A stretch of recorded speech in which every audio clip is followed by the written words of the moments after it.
The stranger who knocked and changed everything forever. The knock that should never have happened. If you think your neighborhood is safe, think again. Hit that subscribe button, drop a like, and tell me in the comments, would you open the door if a stranger knocked after midnight? It was supposed to be just another quiet night in the small coastal town of Brookhaven, Maine. The streets were empty, the wind sharp, the kind of night where even the ocean sounded tired. But at 12:43 a.m., in a neat white house on Hawthorne Street, a single knock broke the silence. 3 slow taps. Not frantic, not friendly, just deliberate. Inside, 32-year-old Claire Jensen froze. She'd been sitting in bed with her laptop, editing a design project for work. Her husband, Adam, had fallen asleep beside her, his phone screen still glowing faintly with unread emails. Their 2-year-old daughter was asleep down the hall. Claire waited, listening. Another knock, this time softer. Rusty, their golden retriever, lifted his head, ears perked. The motion light on the porch flickered on. Claire's breath caught when she noticed a shadow through a frosted glass. Someone was standing there. She whispered, "Adam, someone's at the door." Half asleep, Adam groaned and muttered, "Probably a delivery mix-up." But when he reached the hallway, the figure on the porch hadn't moved, just stood there, still, waiting. Adam called out, "Who's there?" Silence.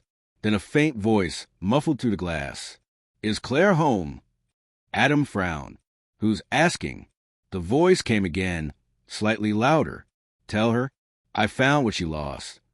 Before Adam could respond, the porch light went out. When it flickered back on a second later, the stranger was gone. The next morning, the police arrived after Adam found something odd on the porch. A plain white envelope taped to the door. Inside was a photograph, an old one, showing a teenage Claire with another girl, both smiling, holding hands at a summer fair. On the back, written in black marker, "Do you remember me?" When Detective Marcus Hale arrived at the scene, he immediately noticed 2 things. 1, the handwriting was precise, almost careful, like someone had practiced it. 2, the photo wasn't digital. It had been printed from film. That meant it wasn't recent. Whoever left it knew Claire's past. Claire told investigators she didn't recognize the person in the photo. She hadn't spoken to anyone from her hometown in years. But when Hale asked where the photo might have come from, her hands began to shake. "There was a fire," she said quietly. "Years ago. My old house burned down. Everything was destroyed. So how did this survive?" Hale pressed. "I don't know," she whispered. "But that girl, her name was Leah. She disappeared the summer before the fire. By afternoon, the house had become a crime scene. Officers searched the property, canvassed neighbors, and reviewed footage from nearby doorbell cameras. Only one camera caught something. A tall man in a dark coat walking past the Jensen's driveway at 12:40 a.m., 3 minutes before the first knock. His head was down, his pace steady. But when the footage was slowed, something eerie stood out. He was carrying a small, square object, a vintage film camera. Detective Hale's instincts buzzed. "Who develops film anymore?" he muttered. Meanwhile, Claire's story was unraveling. Records revealed she and Leah Carter had been best friends until Leah vanished in 2008 after a late-night party. No one was ever charged. Claire had moved away a month later and never returned. When Hale showed her the photo again, she finally admitted something.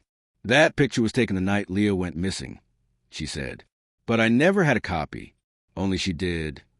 At 6:12 p.m., as the sun sank behind the trees, Hale's team found tire tracks in the mud near the Jensen's mailbox. The pattern was distinct, narrow, deep, from an older model sedan. They also found a discarded cigarette, but with a trace of dried blood on the filter.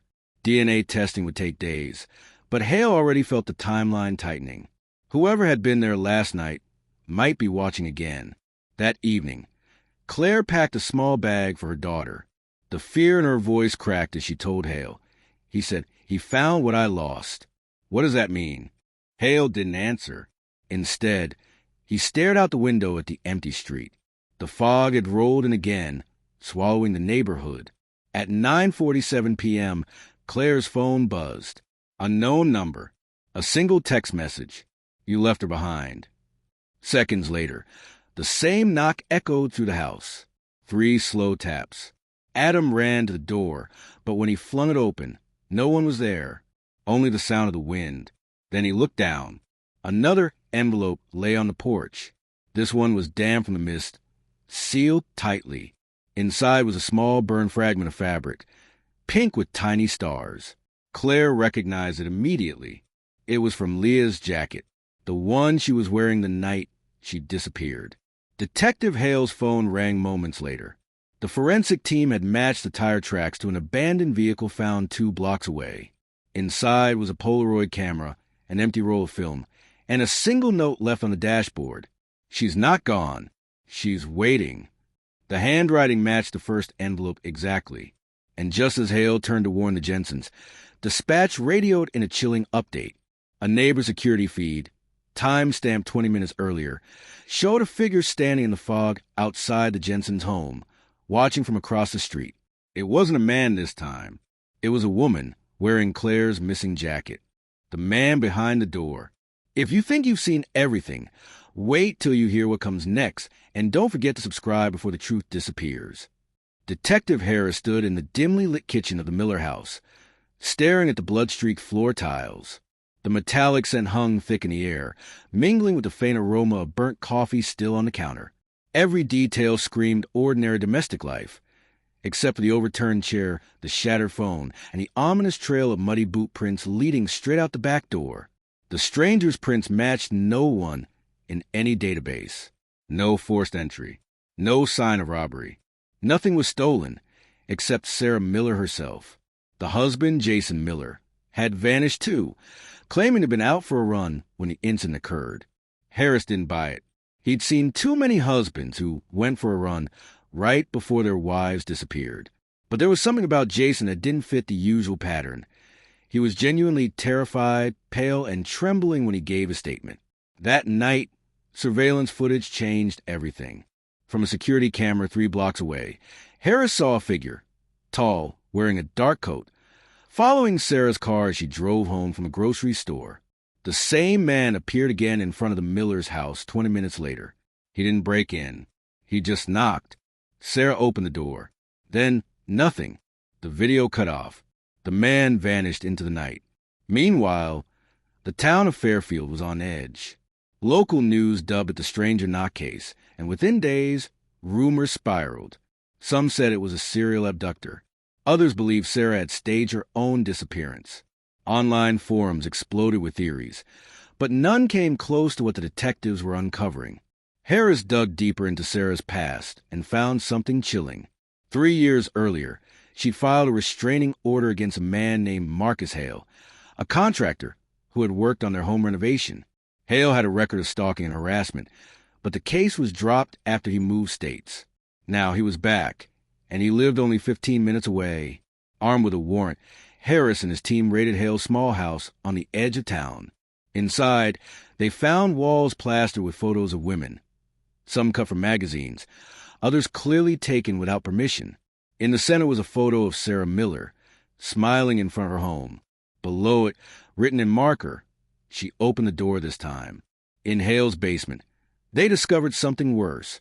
A soundproof room lined with old insulation, a single chair bolted to the floor, and a camera still recording. The footage on the device showed several people being questioned by Hale, their faces pale and eyes wide with fear. But none of them were Sarah. Then Harris noticed something else, a reflection in the corner of one of the video frames. A man's face. He paused, zoomed in, and froze. It wasn't Marcus Hale. It was Jason Miller.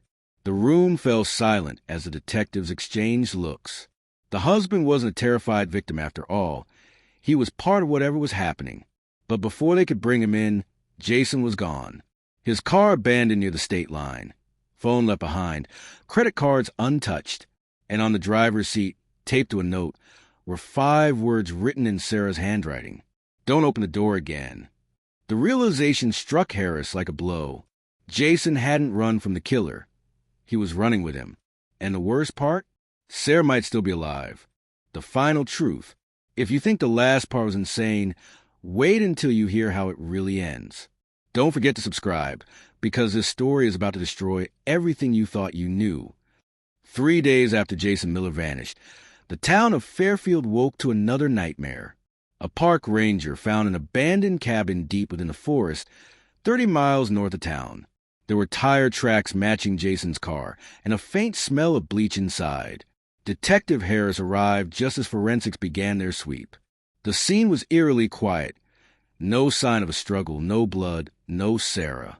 Only a single item sat on the kitchen table, a small USB drive labeled Play Me. Harris inserted it into his laptop, surrounded by officers who barely breathed as the video began to play. It was Sarah, alive, sitting in front of the camera, her face pale and trembling. "If you're watching this," she said softly, "it means Jason and Marcus are gone, and so am I." Her eyes darted to the side, like she was reading something off camera. This wasn't random.